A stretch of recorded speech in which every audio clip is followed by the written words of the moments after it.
Karena kalian yang tidur itu tidak tahu kemana tangan kalian itu meraba-raba pada saat kalian itu tidur.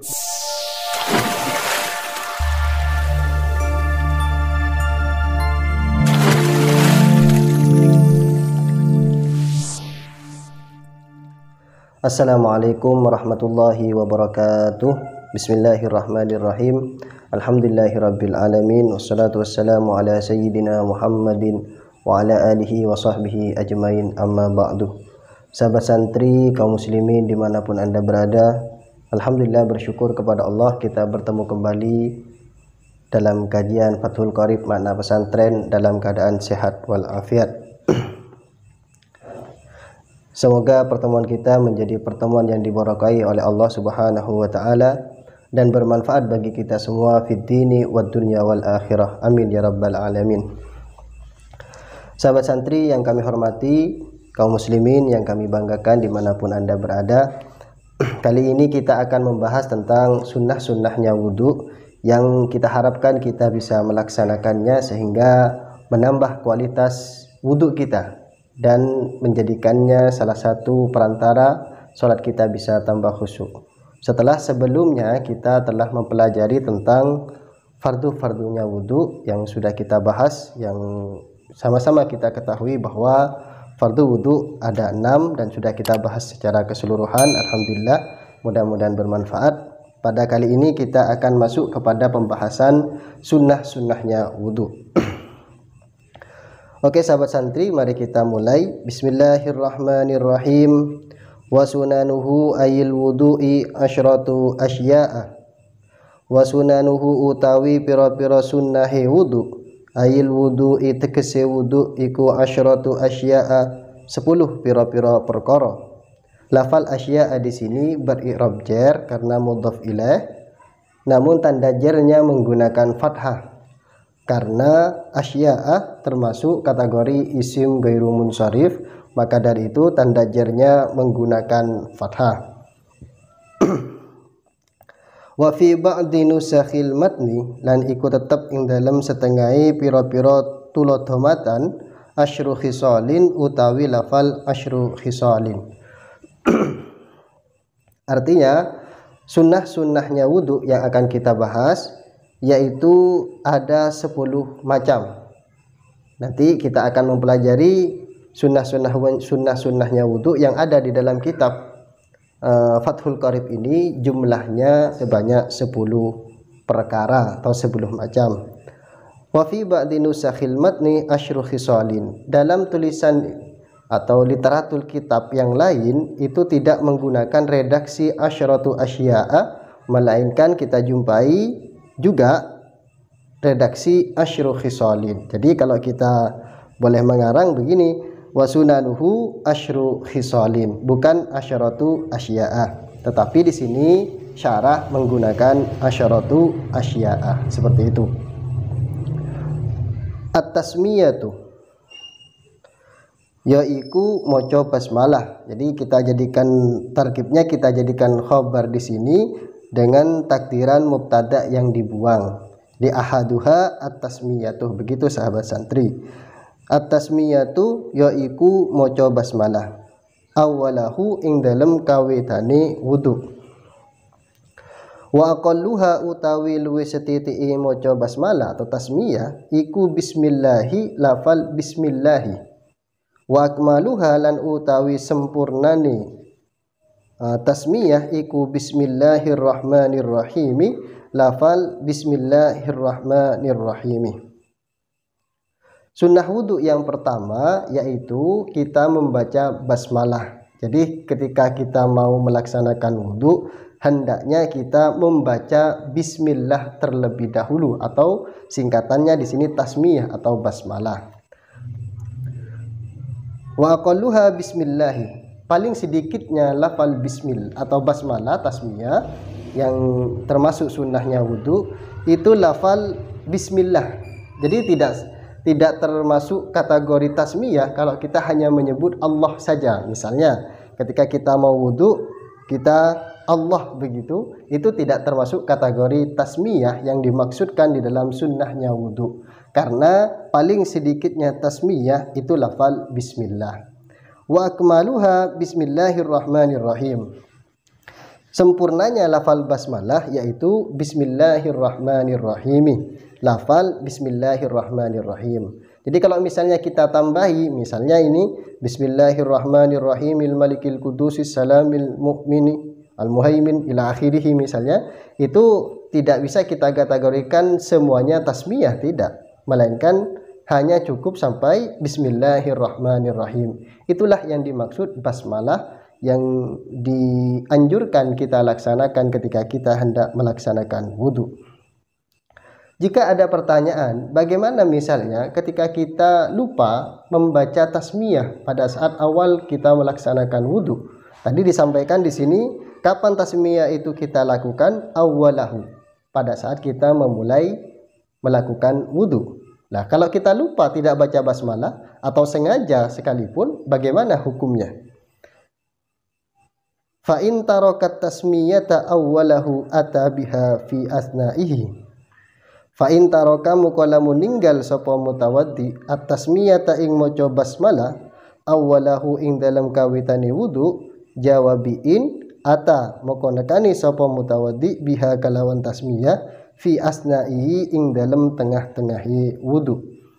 Apabila mutawaddi lupa tidak membaca basmalah atau meninggalkan basmalah tasmiyah di awal wudu, maka hendaknya dia melaksanakan atau membaca basmalah di pertengahan wudhu. Jadi tetap masih ada kesunahan membaca tasmiyah, yang penting wudhu belum selesai.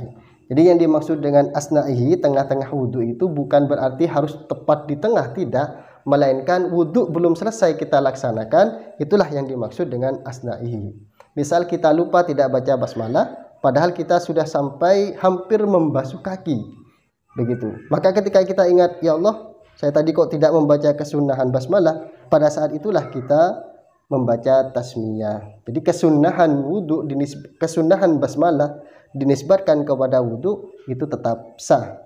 Jadi kalau bisa juga ditambahi bismillahirrahmanirrahim awwalahu wa akhirahu. Seperti itu yang tertulis di dalam Hasyiah Al-Bajurinya.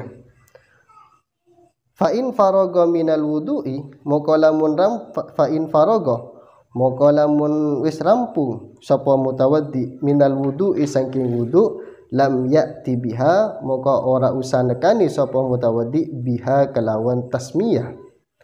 Artinya apabila mutawaddi setelah selesai melaksanakan wudu, begitu dia lupa tidak baca basmalah, maka tidak perlu dia membaca basmalah, dengan catatan dinisbatkan kepada sunnah wudu, begitu. Kalau hanya sekedar mau baca basmalah silahkan, tapi kalau basmalah mau kita nisbatkan sunnahnya wudu, itu tidak sah apabila wudunya telah selesai. Meskipun setelah itu, setelah selesai wudu, masih ada kesunahan-kesunahan wudu, begitu. Seperti baca doa, kemudian sholat dinisbatkan kepada wudu, itu kan masih bisa. Tetapi kalau tasmiyah tidak bisa, sahabat santri. Makanya di sini dengan tegas syarah atau Fathul Musannif Fathul Qarib menyampaikan fa in faragha minal wudu'i lam ya'ti biha. Kalau telah selesai melaksanakan wudu, tidak perlu kita membaca basmalah dinisbatkan kepada wudu. Itu kalau kita lupa tidak baca basmalah di wudu. Lain halnya kalau ketika kita makan. Jadi memang kita ketahui sahabat santri bahwa ketika kita mau melakukan segala sesuatu yang baik, maka kita disunnahkan membaca basmalah. Kullu amrin dibalin la yubda'u bi bismillah fa huwa aqta, begitu, au abtar ila akhirih. Setiap perkara yang baik yang tidak diawali dengan basmalah, maka itu kurang sempurna. Lah, lain halnya ketika kita makan. Jadi kalau kita makan, misalnya kita sedang makan, kemudian dimakan itu kan disunnahkan membaca basmalah. Di awal kita lupa baca basmalah, maka solusinya dibaca di pertengahan. Nah, di pertengahan pun juga kita lupa, sampai kita selesai makan, kita lupa bahwa kita belum membaca basmalah. Nah, setelah selesai kita ingat, loh, saya tadi makan kok belum baca basmalah. Padahal kalau makan tidak baca basmalah, maka setan akan ikut nimbrung makan juga makanan kita, kan seperti itu. Maka bagaimana kalau dalam hal makan? Di dalam Hasyiah Al-Bajuri dijelaskan bi khilafil akli, berbeda persoalan dengan makan. Fa innahu ya'ti biha walau ba'dal faraghi minhu. Kalau makan tetap disunnahkan membaca basmalah meskipun telah selesai makannya. Kenapa kok begitu? Litaqayyu isyaitani ma akalahu, agar setan memuntahkan apa yang telah dia makan dari makanan kita yang pada waktu itu kita belum baca basmalah. Jadi beda persoalan kalau di dalam wudhu selesai kita melakukan wudhu sudah tidak disunahkan lagi baca basmalah, tetapi kalau makan meskipun telah selesai makannya tetap disunahkan membaca basmalah. Baik sahabat santri, mari kita lanjutkan. Wa ghuslul kaffaini lan masui epe-epe luru ilal ku'aini tumuqa maring pergelangan luru qoblal madmadati ing dalem saturungi kekumu. Wa yaghsiluhuma lan masui sapa mutawaddi huma ing kaffain salasan hale kaping telu intaraddadah lamun ragu sapa mutawaddi fi tuhrihima ing dalem sucine kaffain. Kemudian sunnah wudhu yang kedua yaitu membasuh telapak tangan sampai kepada pergelangan tangan. Kapan itu dilakukan? Qoblal madmadati, sebelum kita melaksanakan berkumur. Nanti kita di sunnah wudhu yang ketiga itu ada berkumur termasuk sunnah daripada wudhu. Wa yaghsiluha salasan in taraddada fi tuhriha, hendaklah mutawaddi membasuh kedua telapak tangan sebanyak 3 kali apabila dia ragu tentang kesucian tangannya pada saat dia hendak melaksanakan wudhu. Artinya seperti ini sahabat santri, kalau kita kemarin dihimbau oleh pemerintah agar senantiasa cuci tangan karena musim virus corona, sebenarnya umat Islam tidak harus merasa hal itu adalah sesuatu yang baru begitu. Karena cuci tangan sebelum kita melakukan wudhu, ketika kita mau melaksanakan apapun yang baik itu disunnahkan memang. Makanya di sini hendaklah mutawaddi mencuci tangan terlebih dahulu sebelum memasukkan ke wadah yang akan dia ambil airnya. Nanti kita bahas lebih lanjut. Sebanyak 3 kali sampai kepada pergelangan tangan. Ada yang perlu kami sampaikan di sini agar tidak salah paham sahabat santri, bahwa lafal wa yaghsiluhuma salasan in taraddada fi tuhrihima itu adalah persoalan berbeda, kesunahan yang berbeda. Jadi begini, ketika kita mau melaksanakan wudhu, maka kita sunnah membasuh telapak tangan, begitu sampai kepada pergelangan tangan. Nah, kalau kita tidak ragu bahwa tangan kita itu suci atau tidak, tetapi kalau kita ragu suci apa tidak, apa suci apa najis misalnya seperti itu, maka hendaknya sebelum kita melakukan membasuh telapak tangan untuk kesunahan wudhu, hendaknya kita membasuh telapak tangan kita itu karena kita ragu sebanyak 3 kali begitu. Jadi di sini sunnahnya sebanyak 3 kali. Jadi misalnya saya ragu apakah tangan saya ini mutanajis atau tidak, karena saya itu tidur, saya kan tidak tahu tangan saya itu meraba-raba kemana, misalnya seperti itu. Jadi kita ragu apakah tangan saya ini suci atau mutanajis. Maka bagaimana sikap kita sebelum saya membasuh telapak tangan untuk sunnah wudhu, maka hendaklah saya membasuh tangan terlebih dahulu untuk menghilangkan keraguan yang ada dalam diri kita, karena khawatir tangan kita itu terkena najis. Kenapa kok 3 kali? Karena itu yang dianjurkan oleh syariat begitu. Jadi meskipun 1 kali misalnya najisnya sudah hilang, oke, tetapi kita tetap sunnah melakukan membasuh tangan kalau kita ragu dalam kesuciannya itu sebanyak 3 kali. Karena syariat ketika menginginkan untuk memaksimalkan sebuah ibadah atau pekerjaan, maka hal itu tidak bisa didapat kecuali kita memaksimalkan yang diinginkan oleh syariat itu. Begitu bahasanya. Nah, baru setelah kita membasuh telapak tangan sebanyak 3 kali karena kita ragu, Ya, kemudian kita membasuh telapak tangan sampai pergelangan tangan untuk sunnah wudhu. Begitu sahabat santri yang kami hormati, mudah-mudahan penjelasan kami ini bisa dipahami meskipun agak teknis lah pembahasannya, karena di sini ada persoalan yang berbeda. Kapan kita sunnah melaksanakan membasuh tangan? Sebelum kita berkumur. Nah, ini perlu kita pahami juga, karena membasuh tangan ini termasuk mustahik, bukan mustahab. Apa mustahik itu?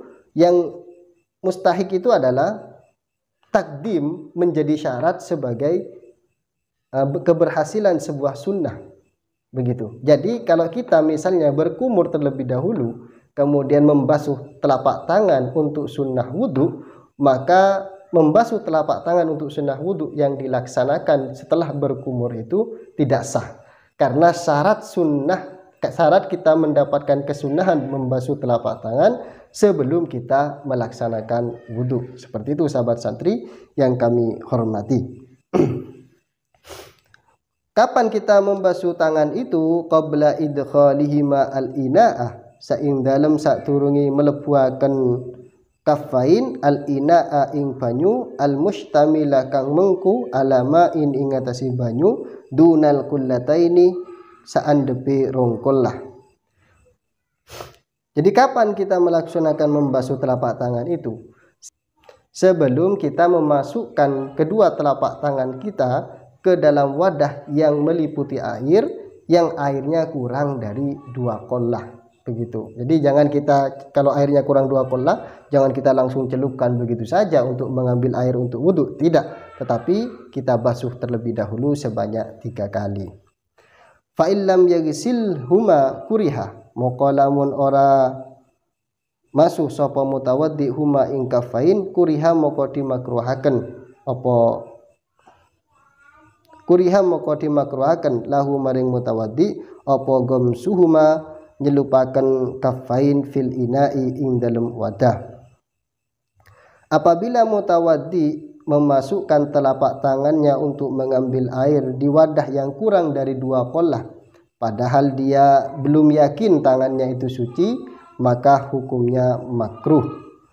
Wa in tayaqana tuhuma, lan lamun yakin sapa mutawaddi tuhuma ing sucine kafain, lam yukrah lahu moko ora dimakruhaken lahu maring mutawaddi apa gomsuhuma nyelupaken kafain. Apabila mutawaddi yakin bahwa telapak tangannya dalam keadaan suci, maka tidak dimakruhkan bagi mutawaddi langsung mencelupkan tangannya ke wadah yang berisi air yang airnya kurang dari 2 qollah. Kalau kita bangun tidur, sahabat santri, jangan kita langsung mencelupkan tangan kita ke bak mandi. Karena apa kok begitu? Karena waktu tidur itu kita tidak tahu tangan kita itu kemana, merabanya itu kemana, itu tidak tahu begitu.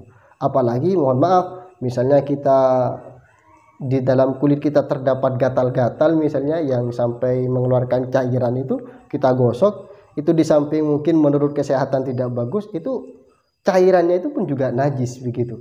Jadi nanti bisa berbahaya nanti kepada air yang akan kita masuki itu. Padahal airnya kurang dari 2 qollah. Nabi Muhammad SAW pernah bersabda, idza staiqadha ahadukum min naumihi fala yaghmis yadahu fil ina'i hatta yaghsilahu salasan.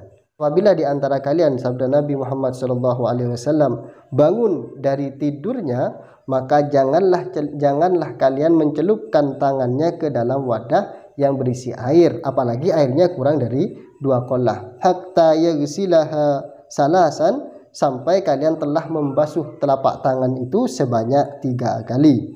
Fa innahu la yadri aina bata, karena kalian yang tidur itu tidak tahu kemana tangan kalian itu meraba-raba pada saat kalian itu tidur. Boleh jadi meraba-raba kepada barang yang najis.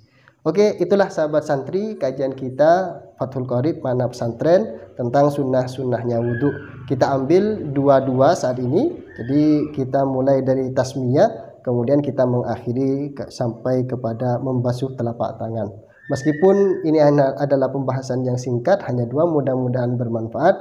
Sekian, wassalamualaikum warahmatullahi wabarakatuh.